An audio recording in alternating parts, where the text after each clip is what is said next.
Hello and welcome to the Abundology Podcast. My name is Renee Spears and I'm excited today to talk to Lyn Delmastro-Thomson, who is a BodyTalk practitioner and also host of the Unleash Your Healing Potential podcast. So I am really happy to have you here today, Lyn, because I think a lot of people don't even know what BodyTalk is. So can you give us a little breakdown on what that is? Yes, I'm happy to. Yes, that's mostly what I encounter is nobody has a clue what I do. So Body Talk is all about starting to uncover the story behind the symptoms. So I like to say our bodies don't have words to communicate with us. They only have the language of things like symptoms and pain and things like that. And so Body Talk is really about unpacking what the body is trying to tell us through that. It's really an energy medicine approach that kind of dives deep into the story. And as we understand the story and as we improve like communication and balance in the body, then the symptom magically goes away. Yes. So how did you get started in this? So my path to Body Talk was kind of a long and winding one, and I was actually doing some other healing modalities first because I actually was misdiagnosed with leukemia when I was 24. Oh my. Went through quite a healing journey, as you can imagine, with that process of living with the wrong diagnosis for 3 years and then coming out of that and really getting curious about other approaches to healing because I started to see the flaws of Western medicine in being misdiagnosed and treated for the wrong thing. And so I started exploring things like acupuncture and therapeutic yoga, and I went back to something called biofeedback, which is really just using different sensors to measure what's happening physiologically in the body. So that was kind of where I started out with my business. I was teaching gentle yoga, I was doing biofeedback, and then about, gosh, how many years ago is it now? Maybe like 6 or 7 years ago, I woke up one morning and I had this horrible pain in my left knee. And I was like, this is really weird. I didn't fall. I didn't bang into anything. It was just kind of like, what's up? My knee hurts all of a sudden. And I spent basically the course of 3 months trying to resolve it using all of the things I already knew. I was getting acupuncture. I was getting chiropractic work in case it was something structural. I was working with my mentor when I was studying yoga therapy. And I was like, this will not get better. It would get like a little bit better, and then it would just kind of fall back into the same place of pain. And one day I remember just waking up and I thought, I met this woman, I think it was a year before, and she said she did something called Body Talk. And I was like, when she told me what it was, I thought, that sounds interesting. It sounded like something I would enjoy and be interested in. But I was like, I already have like 7 or 8 things I'm doing for my health. Like, I don't really need one more thing. But it was kind of like, I describe it as my mental Rolodex flipped open to her. And I was like, okay, I'm desperate. It's been like 3 months of this. Let me try a session. And so I went in for the session and she had me on the table. She was using some muscle testing and she said, did something traumatic happen right before you had this pain? And I was like, oh yeah, it did. So what had happened right before that was my parents had been in Portland. My dad was going through basically a mental health crisis. And I had taken, a couple of weeks off to be with them. He was in and out of OHSU. We were trying to find solutions for what was going on.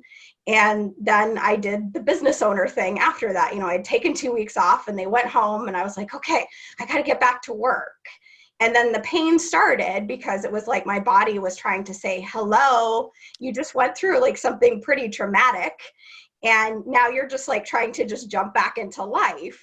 And, so it kept holding that for me and holding me accountable basically to, you need to do some healing work on what happened. And it was so fascinating because in that very first session, after she, brought that up and we did a particular technique to help release the emotional charge and the trauma, I got off the table and after 3 months of pain, like the pain was gone. Just like that. Just like that. It was like, I was like, what sort of like voodoo just happened here?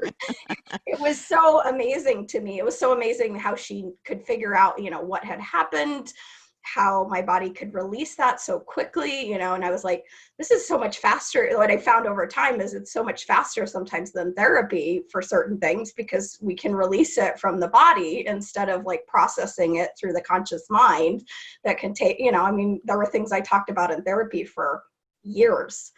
And then it's like I have a session or two of body talk on it, and it's like, oh, that's not a thing anymore. It's gone. Now, do you find that most people's aches and pains and medical issues are connected to emotional things and traumas, and or is it just anatomy 101? So what do you find are most of the cases? I think for most people, it is related to our emotions, unprocessed emotions, unprocessed traumas. Over the years, I've worked a lot with people with chronic illness, and one of the big things, especially like with autoimmune, is, you know, unresolved traumas in our past, including birth trauma, is actually one of the big things that's related to autoimmune, because when it happens in the first couple weeks of life, our immune system doesn't even know what's us and what's not us fully yet. So when I started to learn about that, and one of my teachers actually was speaking about that, I was like, oh, that's so fascinating that, you know, that early trauma of, you know, you had a difficult birth, maybe you had a C-section, whatever that was, can actually leave such an impact on our bodies.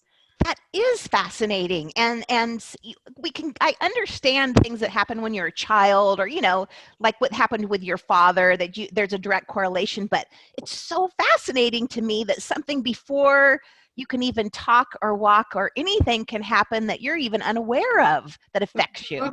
Yeah, we even sometimes work with things that happen when you're in utero, because it's like if your mom was stressed, or there was a big, you know, big something that happened in your family life when you were still, you're not born yet, but you were there, like you picked that up and you really got all of the different chemicals that your mother released, you know, when she was stressed and she had all of those emotions. So it's That's so wonderful. Yeah. fascinating. Very fascinating. So for years, I've used Louise Hay's, you know, book, You Can Heal Your Life, that has all of the physical things that are in that. And many times if I had, like, you know, a hurt elbow, or talking simple things like a hurt elbow for the day or something, I'll look in the book and it'll say whatever it is, repeat this mantra, you know, I believe in myself, or whatever it may be.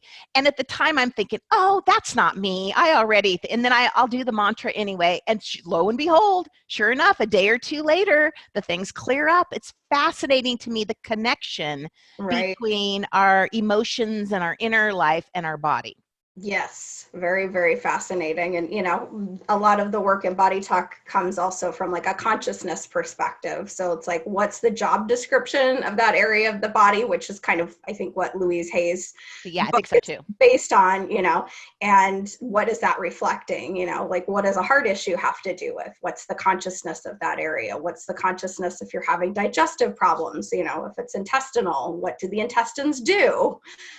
Yes, yes. So tell me some of the ways that we can listen to our bodies for these signals that can help us decipher what's going on. So one of the things I like to just teach people is to just, you know, take some time first to just, you know, get present, take some deep breaths. And then once you've kind of gotten centered and, you know, out of the I guess the emotion of, I need to fix this right now, I want it to go away, because pain usually happens and we're kind of irritated, or, you know, we want to like, let's fix it right now. To start to just ask the body questions, you know, and just say like, what is it that you need me to know? And, you know, the first few times you do this, if you've never done it before, you may just sit there and be like, I don't know. You know, you may not get an answer. So don't shoot yourself in the foot, you know, in the beginning, and just be like, yeah, I never got an answer the first time, but just kind of ask that question. And usually, you know, our intuition speaks to us in different ways. So some people, you may just kind of have a knowing. Some people, like I tend to hear my intuition as words popping in my head, like it's like a voice that I hear. You know, some people see pictures. So, and then, you know, when you're doing that for the first time with asking your body, you may second guess it. It's like, oh no, it can't be that.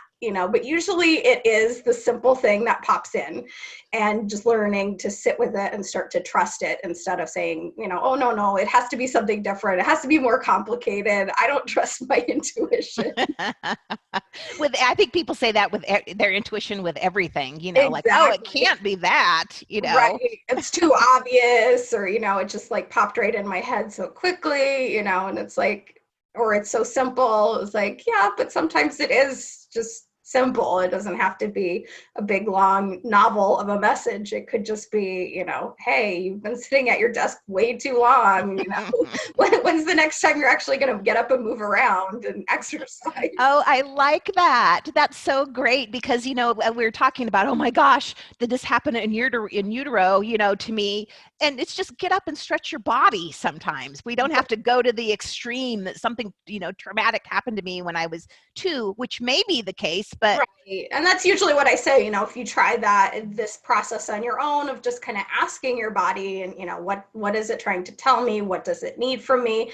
And you're not really getting anywhere. That's when sometimes having someone else who can kind of hold that space and be kind of the neutral observer for you. Because of course, when we see ourselves through our filters and our mirrors that are distorted. And so sometimes it's like, we don't always get the perception, or it's something really deep that it's like, you're not going to get to a memory in utero on your own. Right. Totally. I never would find a memory in utero on myself unless I'm using the tools that I have. Right. Now, this is completely different than what we hear and see with Western medicine. Yes. Yeah. And it feels like more and more Western medicine is failing us in some ways. Can you speak a little bit about that Western medicine really doesn't have all the answers we're looking for? Yeah, for sure. So, one of the things that I always emphasize when I talk about Western medicine is, first of all, it's a diagnostic model. So, it's always, you go to the doctor and they're trying to figure out, what's wrong with you, what's the diagnosis. And a diagnosis, in my opinion, is just a label, and it can be wrong. As you could tell from my story, I lived with the wrong label and the wrong treatment for 3 years. And, so then that shapes the whole course of what's happening in terms of their process. It's usually based on medications, and surgery are their 2 main tools in their arsenal. And there's so many more things out there really that can help us heal than just taking a pill, or, for some things do require surgery. I'm not like one of those people that's like completely anti-Western medicine. You have a heart attack, please go to a hospital, and have them help you, because it's great for things like that. But it's not so great really for things that are more ongoing, more chronic. That have deeper roots, because it's really not, that's the other thing is with a diagnostic model, we're not really looking at like, why is this truly happening? Like on a deep level, it's like, oh, well, okay, you have this particular condition. Well, why did you develop that condition? Bodies don't just do, things like that without some sort of reason. Maybe it's you were exposed to a bunch of toxins and your body needs to detox things out. Maybe it's you've never processed any of your emotions and your body's like screaming out, like, stop stuffing everything. So, if we don't get to the roots then and pull something up, again, it's like, I like the image of a big weed, and if we just come along and we cut the weed off just at what we see above the surface, what's going to happen is the weed's just going to come back very quickly. But if we get in there and we find the roots of the weed as best we can and we dig it out, weed is gone. It's not just going to pop right back up and like, hi, I'm still here. Yeah, good point. Now, do you feel like COVID and this time that we're in right now is kind of maybe like a wake-up call for us to take better care of our health? And I definitely see it that way. I think we have become, as a society in general, so used to only addressing our health when something's wrong, instead of, looking at our health as something, it's a treasure that we should nurture every day. and, not just wait until, oh, I'm sick, now I need help. It's like, how can we better support our health and our well-being? How can we feed ourselves nutritious foods? How can we support our bodies with exercise? Like all the things that are pretty simple, but we often kind of write off as, oh yeah, I don't have time for that, or that's not really that important. And to me, I would much rather take care of my health in that way so that I don't get sick, or, should I be exposed to this virus, then my body is healthy and resilient and able to handle it, rather than, being so depleted that you fall into that category of getting really, really sick and, potentially dying from something. Yeah, and I think that stress is one of the big ones. I know for me, when I had my company years ago and I stopped working, I'm 56 now, and I probably felt 76 then with the amount of stress that there was. So when I stopped working and did more consulting like I did now, I cannot believe the change in my body. Nothing aches anymore. I have so much more energy. So just stress, if we could just get a hold of that, would make a dramatic change. Yes, yeah. And actually, I was taking a class from one of my teachers over the weekend, and she was talking about what they call inflammaging, which is basically, stress causing inflammation, causing accelerated aging, which, and then you can reverse that, of course, when like you said, I feel so much better now because I'm not in this high stress circumstance, and our bodies are resilient. We can undo some of what we've done over time. And What was it? inflammaging. Inflammaging. That's great. Yeah. So, obviously we don't want that to be a process going on for us. And yet, when we live in chronic stress and we live in fight or flight, our nervous system is tipped into, that imbalance, and we have lots of cortisol in our system all the time. Cortisol creates inflammation. It's like our bodies are constantly ready for the battle that's not really happening, from like running away from a tiger that could eat us. Right. It's like sitting in traffic, or, like work stress. That's not the same type of stress that response is really adaptive for. So how do we, clearly all of us right now with COVID and the protests and the changes that are going on are under some type of stress. Can you give us some hints of ways that we can manage that a little bit?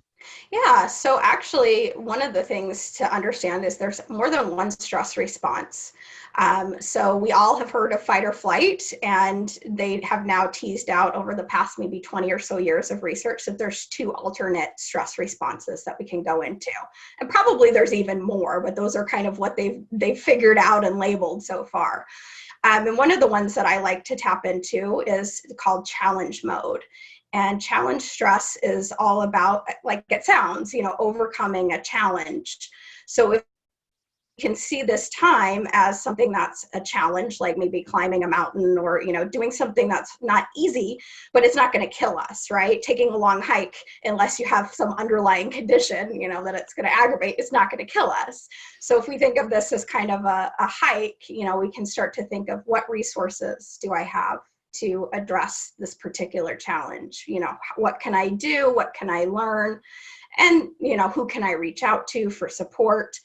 And one of the great questions just to get into that challenge mode is, is this going to kill me now? Is this a stressor that's life-threatening, or is it just a difficult situation? And if we can acknowledge to ourselves, this is a difficult situation, but for most of us, we're not currently sick with COVID, so we're not likely to die in the next 10 minutes. So that's been a question even that sometimes I say to myself, I'm not going to die in the next 10 minutes. Like, this is a nervous system. We can start to calm down and re-regulate ourselves. Yeah, boy, this is such good information to have now, because I think many people have been in that fight or flight Yes. energy. And then, as we know, the more that you're there, the more damage that's doing to your Right. body. Yeah. And what they found researching this particular challenge mode is the body responds like you're exercising. So you have none of the negative stress impacts on your cardiovascular system, on your brain. It doesn't diminish your memory over time. It's just your blood vessels stay nice and relaxed, and they pump more each heartbeat is stronger. It pumps more blood, so you get more like energy and more clarity. It's super cool when you kind of understand the difference between, you know, what can happen in your body in that mode versus if we're just pumping cortisol all the time and our blood vessels are all constricted, you know, because we've all heard, you know, stress is bad for your health, stress can kill you. And that certainly can be true if we're stuck in that chronic high cortisol fight or flight state all the time. Right. That is so fascinating. And because I've even noticed myself lately is having a plan to get through the next 6 months. You know, this isn't going to last forever. We'll make it through and, Right. you know, we'll go back to normal. But in the meantime, how do I get through this next 6 months in a healthy way? So Exactly. so I love this idea of the challenge. That's Exactly. great. It's super nice to have that mindset shift. And then the other mode is actually all about connecting with others. So they call it Tend and Befriend. And it's all about coming together in community and supporting people and asking for help or offering help. And that is a different pathway that gets activated in our body with other hormones like oxytocin and serotonin. So again, it's like a different chemical cocktail that we get in these two modes that are so much more healthy for our bodies than just dumping cortisol and epinephrine and norepinephrine into our systems. Well, how cool that we're finally at the stage where we can differentiate between different types of stress and Yes. then figure out how to deal with them instead of grouping it all into that one, and this is what you need to do. Yes, exactly. And I think it's fascinating because it's like the research over, you know, 80 plus years was just all done on men and it was done on Wow. animals like rats. And then finally, I think I just read this yesterday. I was reviewing for a talk I'm giving tomorrow. Like in 1995, someone woke up and was like, oh, well, maybe we should look at how women respond to stress. Like, Oh, imagine that. they had been writing it off before as saying, oh, it's too complicated because women have these monthly cycles. And so we can't look at their stress response because they have these hormone cycles. And I was like, what the heck? You know, Oh my gosh. And that was like 1985. Isn't that crazy? Yeah. 1995. Oh, Yeah. 1995, even crazier. Yeah, exactly. Like, maybe we should look at like how half of the population responds to stress. And is it different, you know? And if you think of in a tribe, yeah, it would be different. You know, the men would be the ones that would do the fight or flight, go off and kill the threat. And women aren't going to do that because there's babies and children and other people that need help. You know, we're not all just going to go off and fight and kill things or, you know, run away. Yeah, it's just incredibly fascinating. Stress just is one of those things that well, since the last couple of years when I've been really focusing on reducing, you know, my stress, so I can't wait to read more about this. Yes, Cool. and a great book for that if you want to kind of check it out is called The Upside of Stress by The upside of stress. Dr. Kelly McGonigal. And it's written in a way that's very accessible. So it has a lot of research in it, but it's translated into a way that you don't feel like you're reading like research papers, Yeah, exactly. which is Now, always nice. yeah, exactly. Now, I'd say maybe 10, 15 years ago, I had a few body talk sessions. And I remember at the time, you know, laying on the table and it Mhm. felt like nothing was happening. You know, move my arm a little bit and, Yes.